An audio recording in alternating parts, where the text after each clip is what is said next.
Here I am at the entrance of the cave now. That's the cave.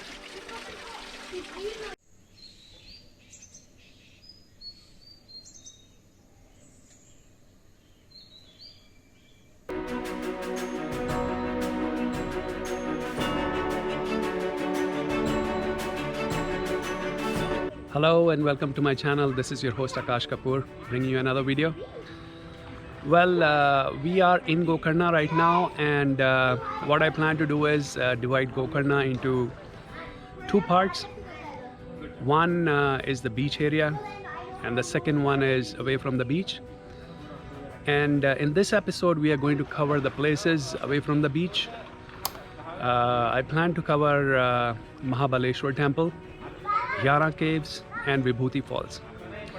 So let's get going. We have started to our first destination for the day, and that is Mahabaleshwar temple. This temple has a long history as well. It's a 3rd century temple and is related to Ramayana as well. So I'll talk about the history of the temple once we reach there. And again, generally in the temples they don't allow the video to be taken inside, so I'll try to take it wherever they allow me to. Alright, so let's get going. The legend of the temple links Ravana of Ramayana not only to Shivalinga worshipped in Mahabaleshwar temple, but also to Gokarna's Bhadrakali temple. The legend also provides how the place got the name Gokarna. This is how the story goes. Ravana's mother, a staunch devotee of Lord Shiva, was worshipping a Shivalinga to bring prosperity to her son. Indra, the Lord of Heaven, who was jealous of this worship, stole the Shivalinga and threw it away into the sea. The distraught mother of Ravana went on a hunger strike as her devotional worship of Shiva was disrupted. Ravana then promised his mother that he would go to the Mount Kailash, the abode of Lord Shiva, and bring the main Atmalinga itself for her worship. Ravana then performed a severe penance at Mount Kailash to please Lord Shiva and also sang in his melodious voice praises of Shiva. He even chopped his own head and made a harp with threads drawn from his skin and intestine. Lord Shiva was pleased. He appeared before him and asked him what he wanted. Ravana requests the Atmalinga as his boon. Lord Shiva agrees to give him the boon with a condition that it should never be placed on the ground. If Atmalinga was ever placed on the ground, it would remain rooted at that spot. Having obtained this boon, Ravana started back on his journey to Lanka.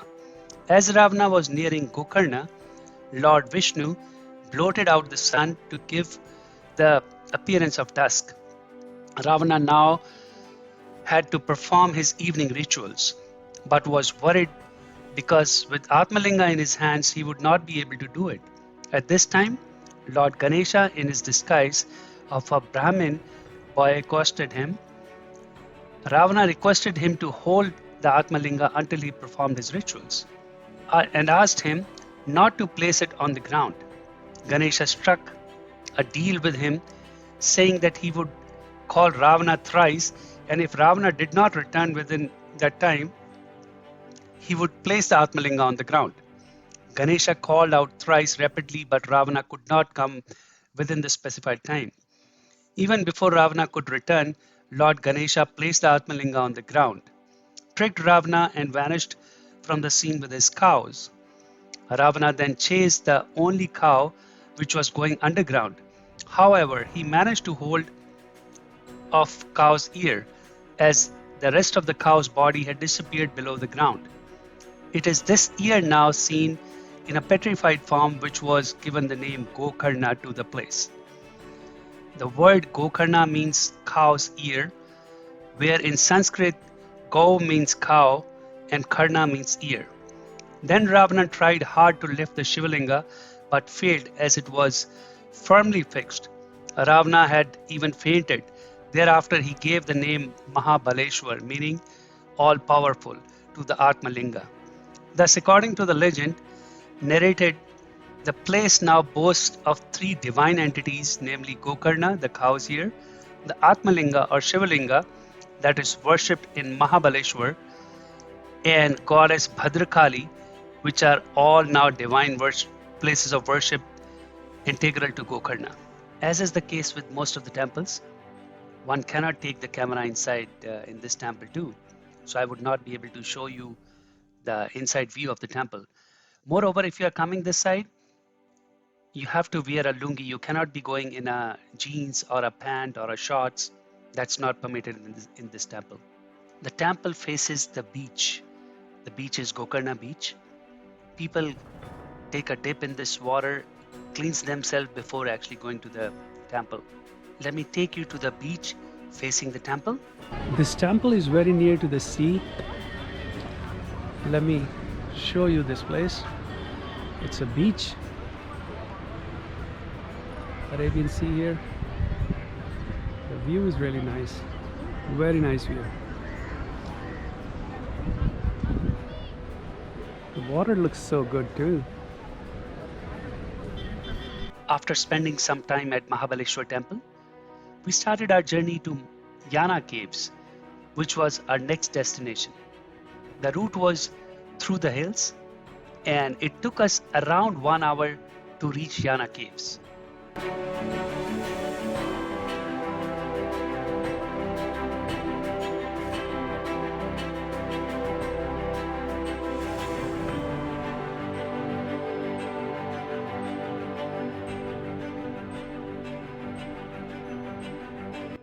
I am at the start of the trekking point of Yana Caves. Well, what I've read is it's like 1 kilometer of track, which includes like 150 steps. But what I'm hearing here is like a 2-kilometer track and then 300 to 400 steps. So we'll go and check it out, how the track is and how it is at the top. We've just started. It's a bit steep. You can see there people going up there. On the way we found a stream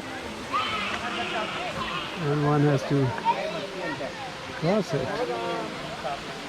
Okay. Let me go from here. Wow. Well, I did make sure my shoe wet. Alright. Just a little history. Yana Caves is situated in Yana village.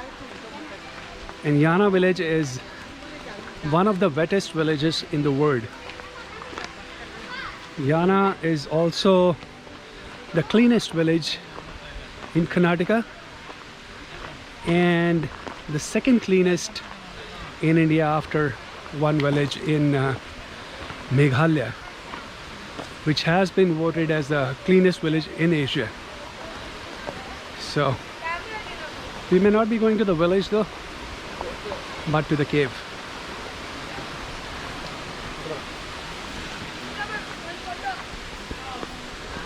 The small streams going by the side look really nice. There is another one. This trail is actually good. You're actually going up the hill and nothing like a dangerous or slippery one. Pretty comfortable one. It's just how long is this trail? That's something which we have to see. 1 kilometer versus 2 kilometers. My research versus the input from locals. So let's see. Let's keep going and see how it is. Here is the stream coming and people enjoying the water here. And the steps start from here. Right here. Let's see Oh, you see it there? They keep on going up. I don't know if camera is able to catch it, but once I reach there, I'll show you more. Okay, we have got some more way to go, but we can see this caves right from here, the rocky structures. Let's keep going. It's exciting to see after like tracking for some time. The destination is near. All right, let's keep going.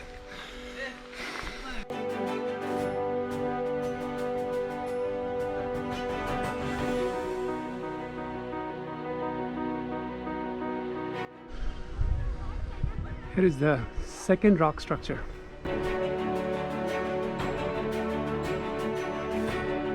So finally we have reached Yana Caves. Well, to go to the caves, one has to go to the temple, and one has to take the slippers and shoes off. And in the caves also you cannot take the shoes or slippers. So let's go and check it out. Well, I cannot take the camera inside the temple, but I'll show you the temple from outside, and then we go up the caves. Here is the temple, Shri Bhairaveshwara temple, and this is right under this stone structure, a limestone structure. Here is where we start. Actually, one has to do a parikrama in the temple, and then the way goes up the cave. Let me show you another rock structure. I'll talk about the history of both of them in a little while. And from this temple, you can see a second structure right there. I hope the camera is able to catch it. This is actually a forest area all over. Here is the entrance of the temple.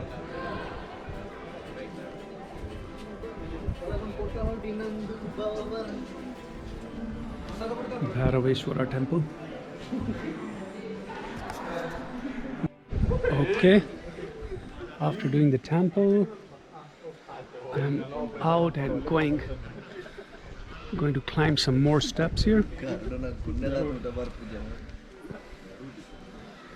These are the steps, but as I told you, one has to go barefoot.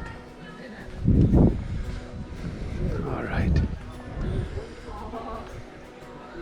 the structure looks really good, very nice.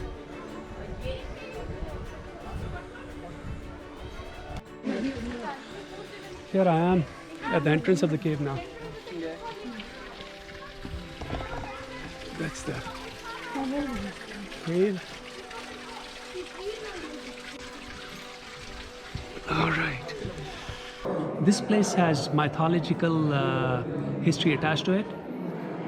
It was Asura, the Bhishmasur, who actually revered Lord Shiva, and Lord Shiva actually gave him a boon that his hand will have so much heat that if he puts his hand on anyone's head, the person would get burnt and would turn into ashes.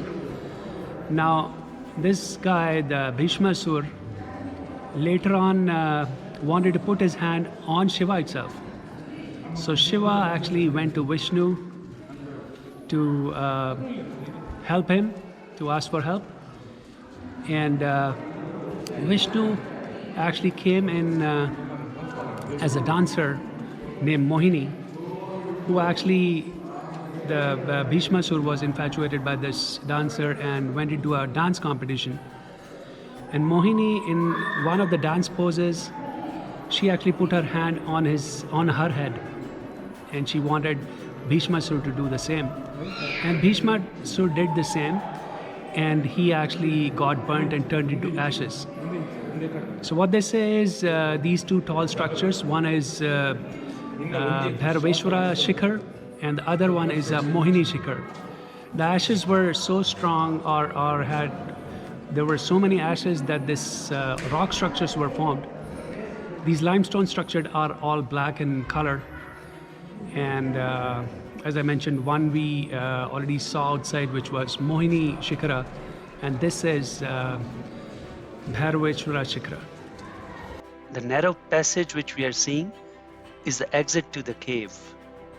It's not a big cave though, but a nice one with a history attached to it.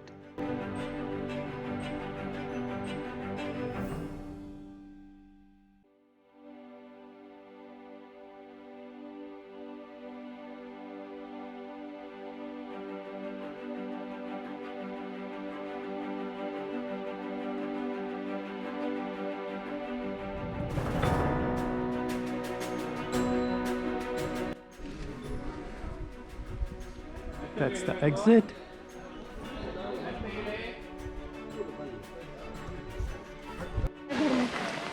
All right, we have now started descent. Well, just a reality check. It took me around 35 minutes to go up from the starting point of the trekking till the temple. And further on to the cave, it's like 10 minutes, 5 to 10 minutes, one can actually cover it behind the temple. Another thing is the steps may be around 200 approximately. The distance, I don't think it's 2 kilometers as someone was saying in the parking lot.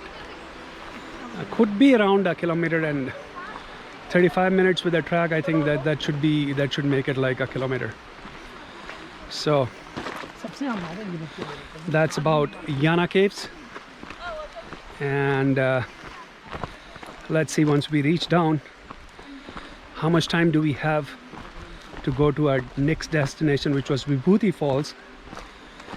But I doubt, given the time constraint, that we'll be going there. Anyways, I'll keep you updated. On the way back, we saw the fresh water coming from the hill, so it was time to freshen up a bit. So we splashed some water on our faces. I hope you enjoyed the video. Well, in our next episode, we are going to explore Gokarna. So be with me for the next episode, as well as the rest of the series. And do not forget to subscribe, like, share, and comment. I'll catch you in the next video. Till my next video, take care and goodbye.